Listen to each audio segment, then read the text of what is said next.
Welcome to the Primal Endurance podcast, where we shake up the status quo of ineffective conventional endurance training. Enjoy an assortment of expert guests, where we cut to the chase and give you the unfiltered scoop on what it takes to go long, have fun, and stay healthy. And now, here's your host, Brad Kearns. The dynamic duo's back at it. JB. Luda. I love everything about ya. You're imperfectly perfect. Everyone's itching for beauty, but you're scratching the surface. Lost times are never found. Will the DJ please reverse it? In life we pay for change. Let's make every second worth it. Anything can work if you're working with people say you don't deserve it, then don't give in. Cause hate may win some battles, but love wins in the end. You shine just like the sun and the moon and the stars reflect your light. Beauty revolves around you. So you like that? Hey, it's time for the Primal Endurance podcast. A reader actually wrote me a note encouraging me to do the raps at the start of the podcast. You believe that? I said, no, don't encourage me. They'll just get longer, like that one. Hey. Let's get into some really thoughtful, again, lengthy questions, which is fine. Try to be as concise as possible, but I do like the color in the background, so I'm going to give you that. Sometimes I'll skim through some of the details. Most of the questions having to do with building that aerobic base, slowing down, honoring the maximum aerobic heart rate, asking for permission to squeeze in this or that. So we're going to hit hard again and emphasize the relative importance, but also when you have disparate goals, like the first question is from Matt, who's an Australian rules football player. So that's a lot of intensity, explosiveness, and applying those primal endurance principles to disparate goals. We have a swimmer coming up that swims short distance events. So it'll be fun to get into some of that. But Matt says, I play Aussie rules football, AFL. It's a 2-hour sport each week plus training. During the game, I clock between 13 to 18 kilometers of running. It's both aerobic and anaerobic. Lots of stops and starts, tackling, falling down, getting up, sprinting, jogging. I really want to try your eating methods, but I don't want to lose energy in the transition over to becoming fat adapted. Do you think I should wait until post-football season to convert, or is it possible to change to a high-fat diet and continue to have a high output or a high glycolytic output for those explosive sports? That's a great question, Matt. I think when you're transitioning over to a primal style eating pattern, the first step, the most important and sensible step, is to ditch grains, sugars, and the highly refined polyunsaturated vegetable oils, which are so toxic to the body. Those foods offer minimal nutritional value, and they comprise a massively high percentage of calories in the standard American or the Western diet. So when you ditch those 3 items, it doesn't mean you're going into an extreme low-carb deprivation phase where you're going to fall apart during your Aussie rules football game.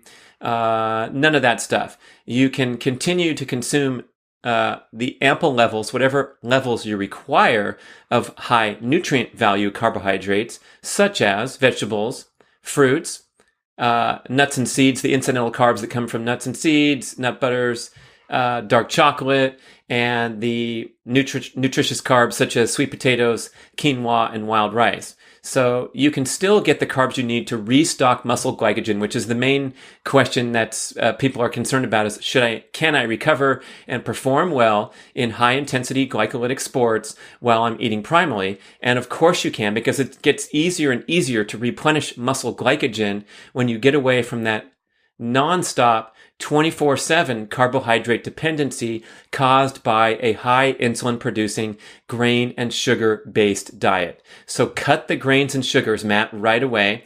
Transition over to a primal style eating pattern where you have meals that are higher in nutritional value, more satiety factor because they're higher in fat. So let's say starting off your morning with a delicious omelet where you have vegetables, cheese, salsa, avocados, several eggs, and that's something that'll support your athletic performance, recovery, energy levels in the hours afterwards. But it's not going to be that extreme carbohydrate bomb that we generally start our days with in standard eating pattern. I don't think you'll notice an extreme or a significant drop off in performance as you transition over to Primal.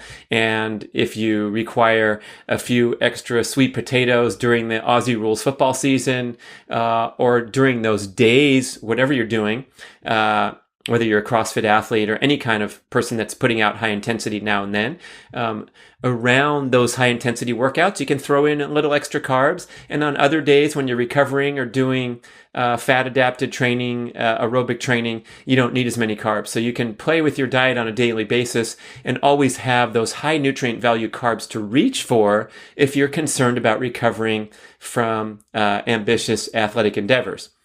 That said, if you're interested in reducing excess body fat, and we have a couple good questions coming up on that topic, the surest and most direct pattern to dropping excess body fat is to minimize the insulin production in your diet, minimize the total carbohydrate average daily intake.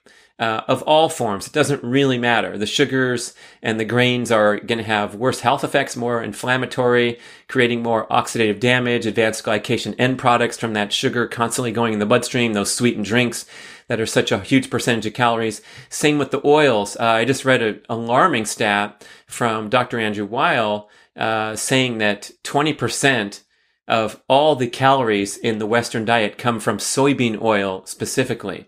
Luke Shanahan, husband, co-author with Dr. Kate Shanahan of Deep Nutrition and Food Rules, cited information that estimated that around 40% of your calories from restaurant dining, from any and all restaurants, of course the fast food, the junk food, and the chains that are lower on the price range, but even the quality restaurants are delivering 40% of the total calories from the meal from highly refined, high polyunsaturated vegetable oils that the food is cooked in and prepared in, or the salad is dressed in.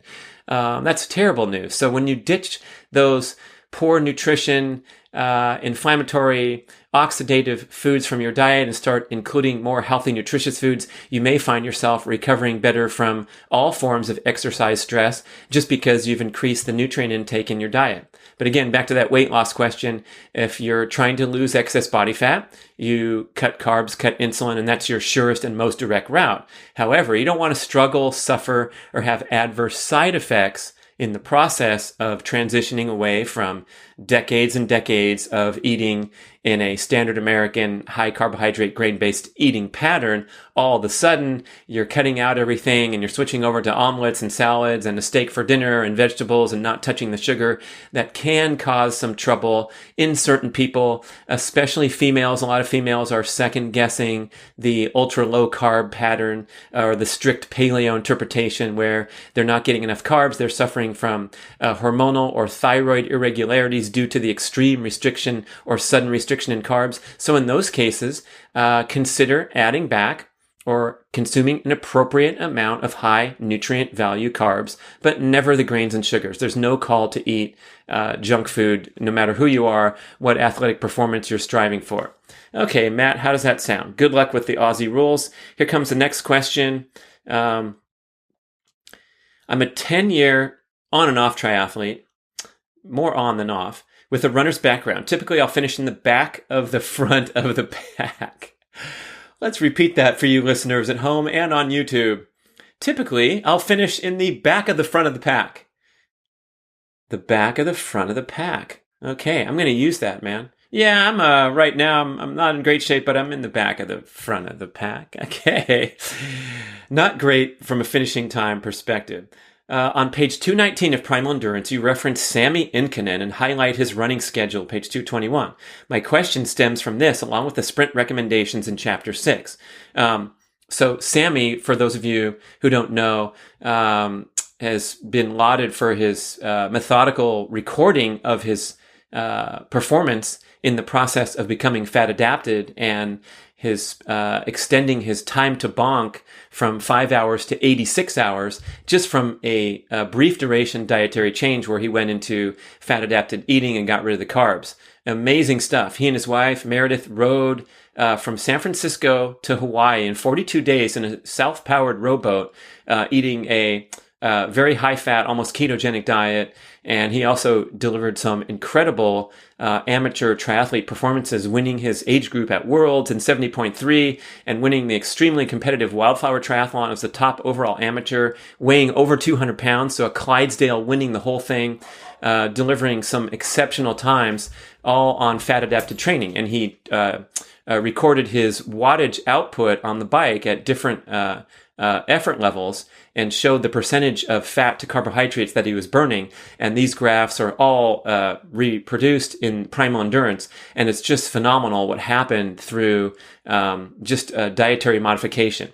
He became a fat-burning beast such that he burned an extremely high percentage of fat to carbs, like 95% to 5% at low intensity, whereas before he did his dietary transition, he was more of a 50-50 guy. So it's within reach of anyone. When you start transitioning out of carbohydrate dependency diet and eating more primal aligned, and of course training properly too, and building that aerobic base, that's when you really get into the magic of being a fat burning beast and having that advantage during endurance performance. But the funny thing about Sammy and the story that he told was he sort of did this crash course to prepare for the Wildflower Triathlon, where instead of doing all the volume, he did an assortment of brief duration, high intensity workouts, where he was doing explosive jumping to improve his running, and things like that, and had a great performance there. So it's one of those stories where you might want to caution, don't try this at home, because this guy had an outstanding endurance base. He'd been competing at a high level for many, many years. So he tapped into that excellent aerobic base and showed that he could obtain dramatic increases in performance in a short time by doing the high intensity explosive training. And we totally support that in Primal Endurance. That's what it's all about, where we're talking about the periodization and the adding in of brief intense strength training sessions and short duration all out sprints. Yes, to support your long distance and even ultra distance performance. Sprinting has a wonderful place in there, and so does high intensity strength training, because it helps your body preserve good form even as you fatigue from the endurance effort. And this is a big one that's often overlooked. When you think about going out there and watching the marathon runners shuffle in from mile 20 to mile 26, they still have the energy to move, but their musculature and their posture and their running form has all been broken down because the muscles are fatiguing under the strain of endurance performance. So if you go and throw into your workout pattern some squats with a heavy bar, some explosive jumps, some deadlifts, things that challenge your muscles way beyond what they'll ever be challenged in a short duration of time in an endurance event,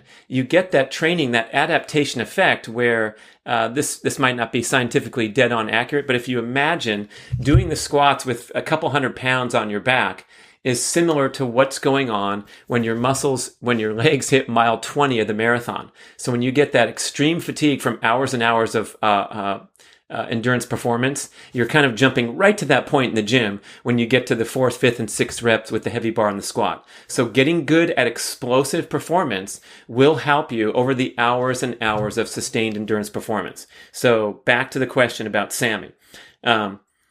Of course, we need full recovery until our next sprint workout, but I have yet to find how we can juggle all three sports along with the endurance required, especially when you have the time commitment of training at aerobic.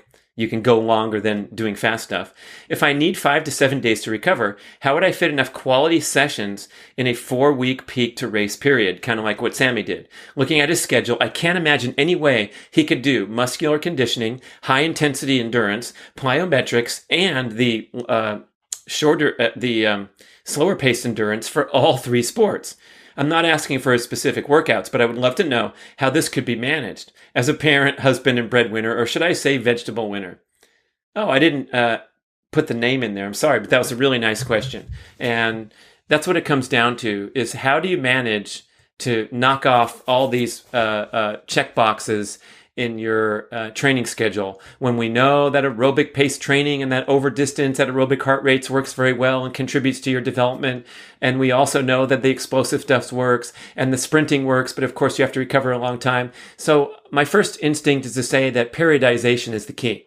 And you have to take those sustained periods of time to strictly focus on aerobic development.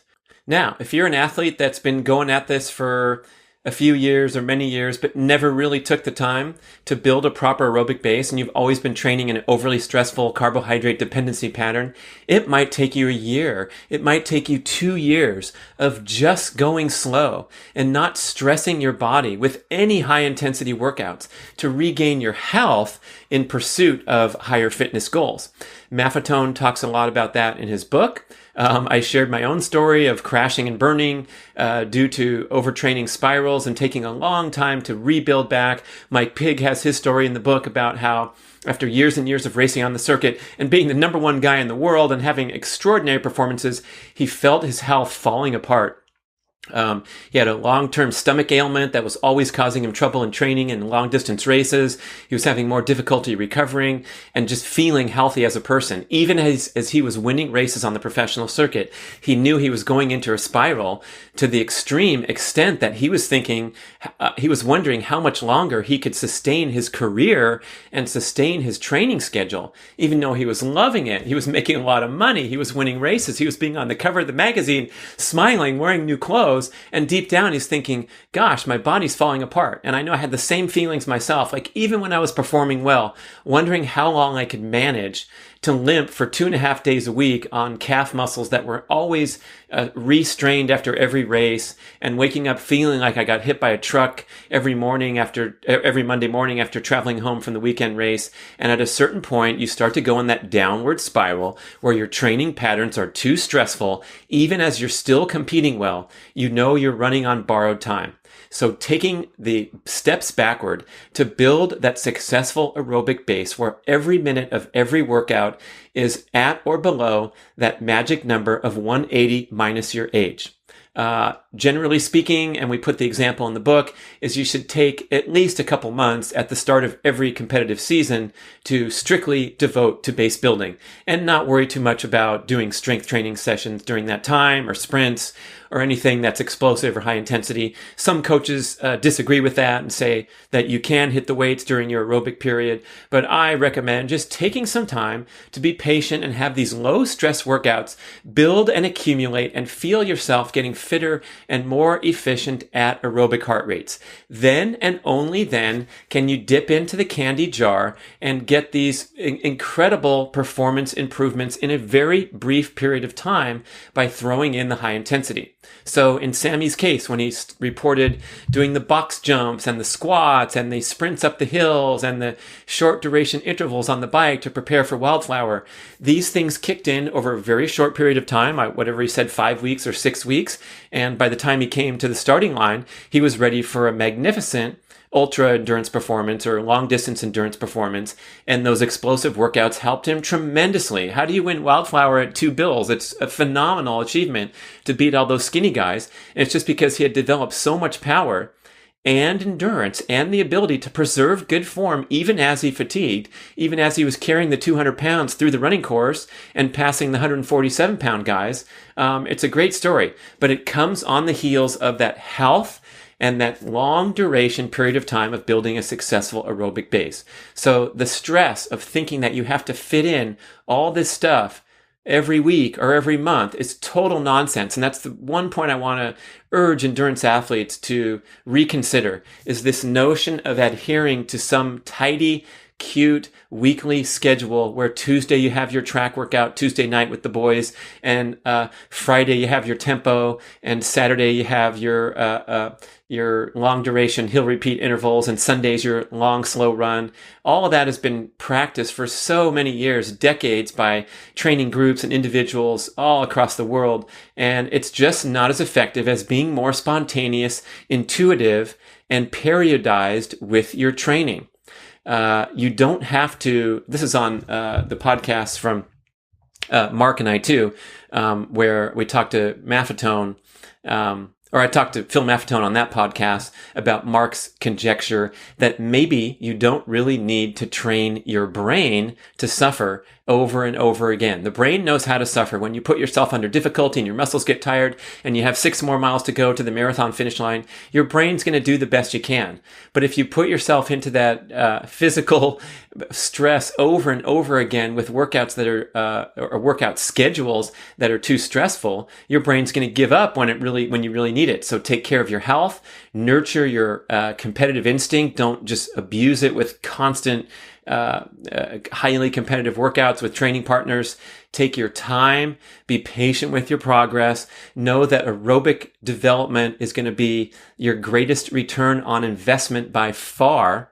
Okay. So if your math test results, if you can run an 8-lap, 2-mile running test at maximum aerobic heart rate, and you're running in the 12, 13, 14 minute per mile range, by any measure, that's not a highly competitive aerobic system. And you want to work hard to get that time down to 12, 11, 10, 30, 10-minute mile at aerobic heart rate. And yes, it's within reach. If you're at 14 minutes now, pathetic or whatever you want to call it, you can get down to 10:30, let's say in a year's time.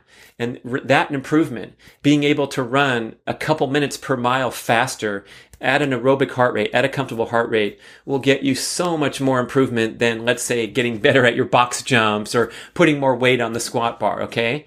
But when you've done that work, when you've got that aerobic pace down to a respectable level, you're in the 8s or the 7s or whatever, and you're trying to get on the podium in a triathlon or a half marathon or a marathon, then you can start jumping up and down and doing that functional high intensity stuff, like even the primal essential movements or a CrossFit class, or getting out there with your personal trainer, and getting into it down and dirty. Those things will help you tremendously when you have the aerobic base built.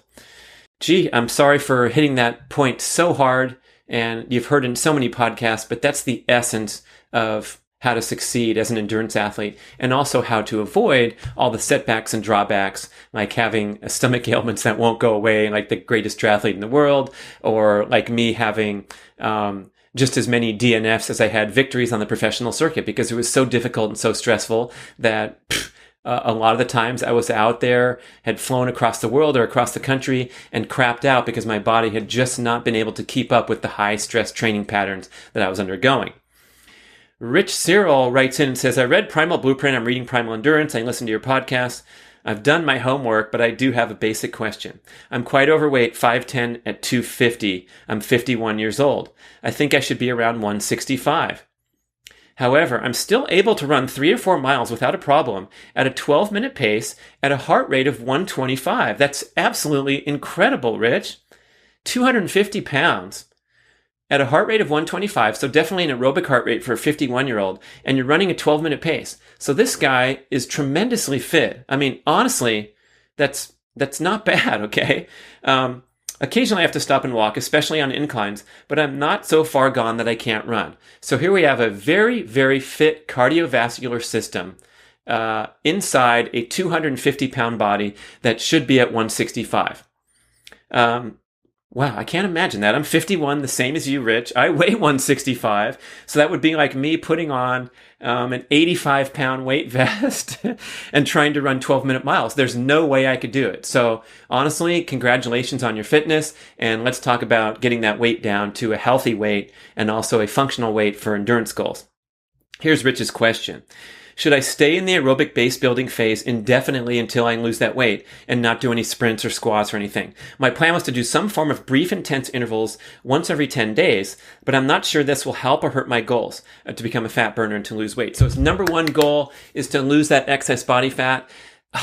Let's not even talk about your training for a second, Rich. Let's talk about your diet, man. That is the big one. Reduce carb intake.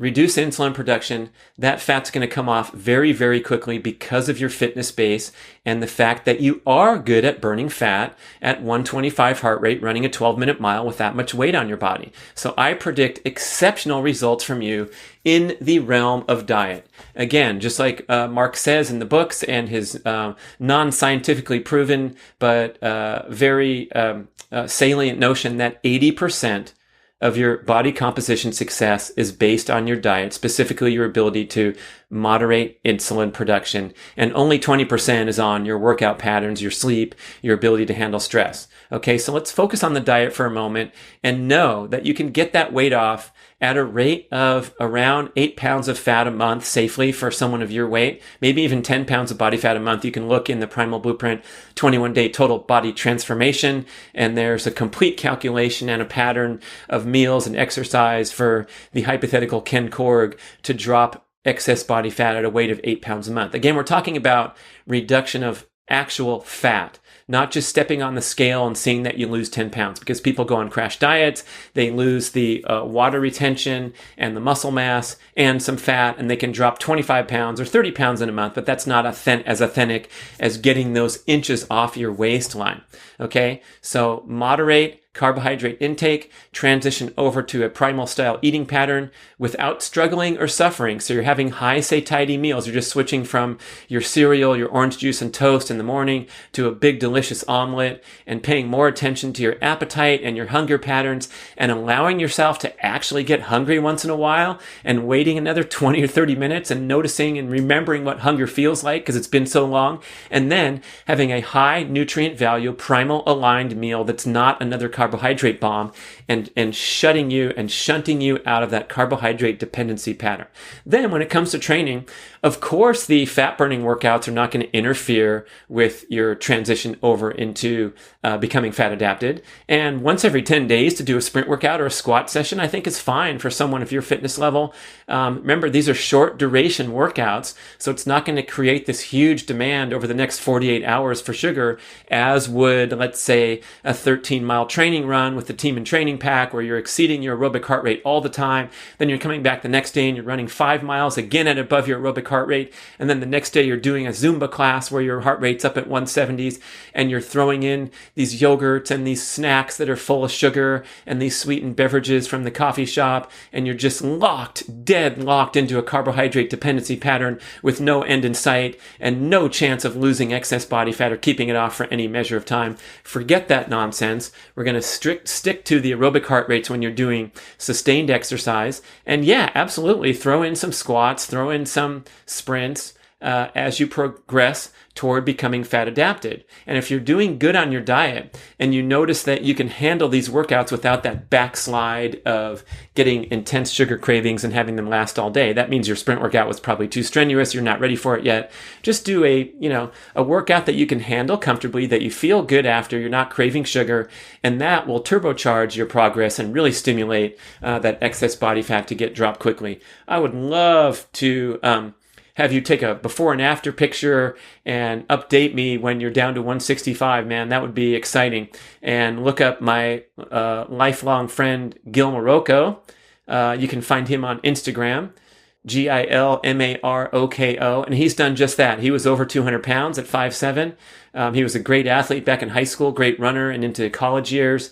And then he just let himself go. And in the last few years, he is back down to his fighting weight of 160. He's training for a marathon. He's running 5Ks. He's putting all his results up on the running website where it shows your miles, and he's raising money for charity, and he's doing a great job. And it all started with a transition away from carbohydrate dependency eating into a primal aligned pattern. He had the energy, had the resolve to go out there and kickstart his running career again. All right. Good luck to Rich. Here comes Mike. Thanks in advance for your help. That means I have to answer the question now, even if it's too hard. I'm a swimmer at 41. My events are 50s and 100s, so I'm a sprinter. Will the Maffetone method of building an aerobic base work for me? And 2, can my baseline distance for a maximum aerobic function test be like a 100-yard freestyle at 130 heart rate? So number 1, of course, all the swimmers throughout time have trained in an aerobic manner for many, many hours of over distance to prepare for those short duration sprint events in the pool. Even Matt Biondi, the great gold medalist, Michael Phelps, guys who are swimming these 48-second events, 22-second events, and the 50 are going up to 3 or 4 minutes. Highly anaerobic, but to have that strength and that aerobic base to be able to, last for that final lap across the pool. That's where the endurance really kicks in, and it's so heavily emphasized in swimming because of the minimal impact trauma and minimal stress on the body. You can benefit from a 2 or 3 or 4 hour swim workout. If you're an Olympian or a regular guy, you can swim for an entire hour. It's not going to beat you up like a run might, and that's an aerobic workout that will contribute to you feeling strong and powerful for even a 50 or 100. So absolutely, of course, the aerobic base building will work for a sprinter. Just look at the results of any of the great Olympic athletes. Second, can I use a 100-meter for my MAF test? Absolutely not. The MAF test, or the maximum aerobic function test, is an indication of how efficient you are at burning fat and performing aerobically. So it has to be for a longer duration of time to give a representative indication of how your fitness is progressing or stalling at that aerobic heart rate limit. Also, I don't know a good way in the pool to keep your heart rate at 130 and looking at your arm and looking at the heartbeat if they have a effective waterproof heart rate monitor. I remember we used to try them in the pool, and the shirt thing that was holding on the strap would slip off, and it was a big mess, and it never worked. Maybe it's better today where you can actually have a beeper that you hear and all that stuff. But if you're going to try to do a maximum aerobic function test in the pool, I would take that up to, a 10-minute swim. So whatever, 800 meters or whatever your pace is, to get a good representation that you're actually getting in better shape. But for now, those are some super interesting questions. Thank you so much for watching and listening to the Primal Endurance Podcast. This is your host, Brad Kearns. Next time, and of course, the music out. Different than us. Don't forget, around the world. Send your questions in to info@primalblueprintpublishing.com.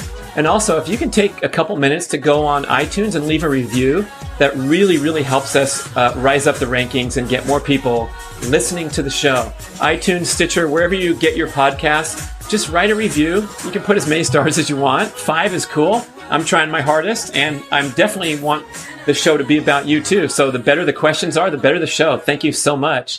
Brad Kearns, till next time. Hi folks, Mark Sisson here, and I'd like to tell you about my biggest undertaking yet, the Primal Health Coach program. My mission is to create a global network of primal health coaches to help transform the health and consciousness of our communities into ones of optimal wellness and happiness. Becoming a primal health coach empowers you to take your primal passions to the next level and embark on a career you love, inspiring others to live lives of vitality and lasting wellness. If you dream of a career in health coaching, but have been held back by worries, such as the investment of time and money, then I encourage you to hesitate no longer. Health coaching is the fastest growing specialty in all of coaching, and we've created an online education program that allows you to learn from the comfort of your own home and at your own pace. We also have payment plans available, so you can start immediately for just $1 down. The world needs primal health coaches to provide a blend of ancestral wellness solutions to the modern health crisis. The world needs you. Are you ready to become one of the world's most trusted, experienced, and knowledgeable health coaches? To learn more about this online certification program and to take the first step toward a career you love, visit primalhealthcoach.com and subscribe.